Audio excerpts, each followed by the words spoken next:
My dear students, welcome to NK Baba chemistry classes. हमने पिछले class में धातु के बारे में बतलाया था, उसके निष्कर्षण के बारे में भी बतलाया था, एल्युमिनियम के बारे में जो काफ़ी महत्वपूर्ण क्वेश्चन है। लेकिन साथ ही साथ हम एक और धातु जो कॉपर है उसके बारे में भी हम बतला रहे हैं। यह भी अक्सर एग्जामिनेशन में पूछे जाते हैं। यह है क्यूप्रस ऑक्साइड या कॉपर ऑक्साइड से कॉपर का निष्कर्षण। क्यूप्रस ऑक्साइड में कॉपर का वैलेंसी 1 होता है।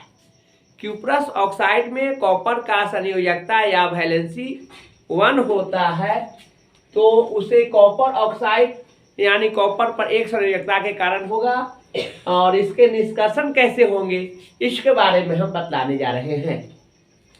आप सबसे पहले जानिए कि क्यूप्रस सल्फाइड को ऑक्सीजन के साथ अभिक्रिया कराते हैं तो क्यूप्रस ऑक्साइड और सल्फर डाइऑक्साइड प्राप्त होता है।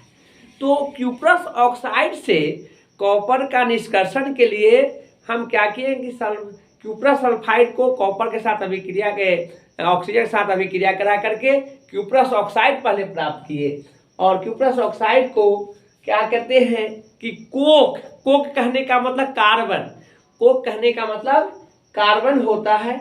और उसको कोक के साथ अभिक्रिया करा करके यहाँ देखेंगे क्यूप्रस ऑक्साइड, पहले तो हमने क्यूप्रस सल्फाइड को ऑक्सीजन के साथ अभिक्रिया करा करके क्यूप्रस ऑक्साइड प्राप्त किए। और यह जो क्यूप्रस ऑक्साइड है उसे कोक मीन्स कार्बन के साथ अभिक्रिया कराने पर आपको देखना है 2 गो Cu है, बाहर निकल गया, 1 ऑक्सीजन और 1 कार्बन मोनोऑक्साइड प्राप्त हुआ। वास्तविक प्रक्रम में कॉपर को सिलिका मिलाने के बाद प्रावर्तनी भट्ठी में, बहुत इंपॉर्टेंट है, इसका निष्कर्षण किस भट्ठी द्वारा किया जाता है? प्रावर्तनी भट्ठी। प्रावर्तनी भट्ठी में गर्म किया जाता है। भट्ठी में आयरन ऑक्साइड आयरन सिलिकेट के रूप में, आयरन ऑक्साइड जो है वह आयरन सिलिकेट FeSiO3 जिसे धातु मल कहते हैं के रूप में, है ना, यहाँ धातु मल बनाता है। तथा कॉपर जो है वह कॉपर मेट के रूप में प्राप्त होता है। आप जानेंगे कि आयरन ऑक्साइड आयरन सिलिकेट में और कॉपर मेट किसका मिश्रण है?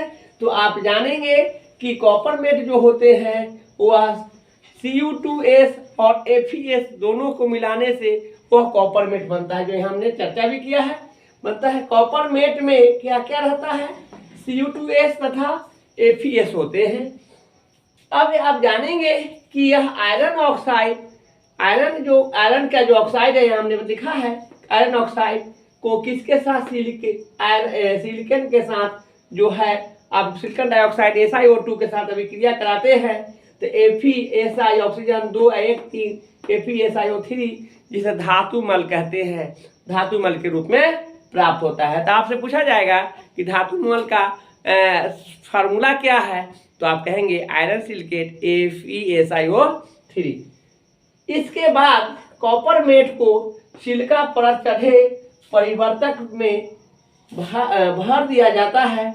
कुछ सिलिका भी मिला देते हैं तथा बचे हुए FeS यानी iron sulphide, FeO iron oxide तथा क्यूप्रस सल्फाइड अथवा क्यूप्रस ऑक्साइड को धात्विक कॉपर में परिवर्तित करने के लिए गर्म वायु के झोंके प्रवाहित करते हैं।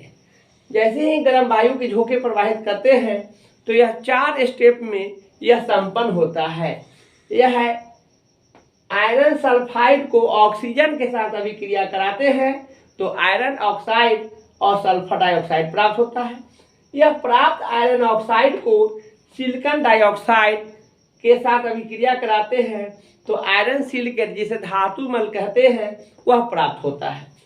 अब देखना है कि क्यूप्रस सल्फाइड को ऑक्सीजन के साथ अभिक्रिया कराते हैं तो क्यूप्रस ऑक्साइड और सल्फर डाइऑक्साइड प्राप्त होता है। सल्फर डाइऑक्साइड को क्यूप्रस सल्फाइड के साथ अभिक्रिया कराते हैं, यह कॉपर प्लस SO2, देखिए यहाँ 2 दूना 4 कॉपर और 2 कॉपर, 4 और 2 6 कॉपर यहाँ आ गया। एगो ऑक्सीजन 2 से गुना है तो 2SO2 बना।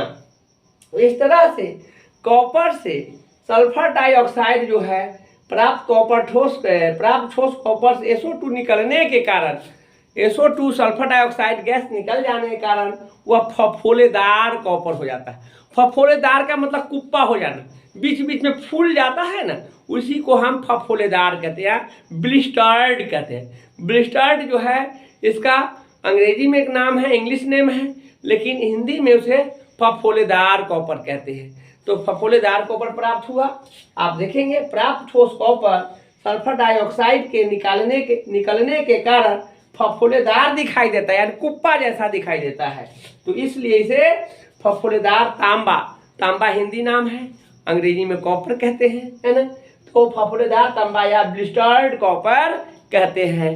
एक बात आप जानिए कि कॉपर के निष्कर्षण में आपको जो कॉपर प्राप्त होते हैं वह आपको फफोलेदार जैसा होता है। इसलिए ऐसा होता है कि उससे सल्फर डाइऑक्साइड जो है वह निकल जाता है। तो इस प्रकार जो प्राप्त जो होते हैं वह कॉपर को हम ब्लिस्टर्ड कॉपर के नाम से जानते हैं।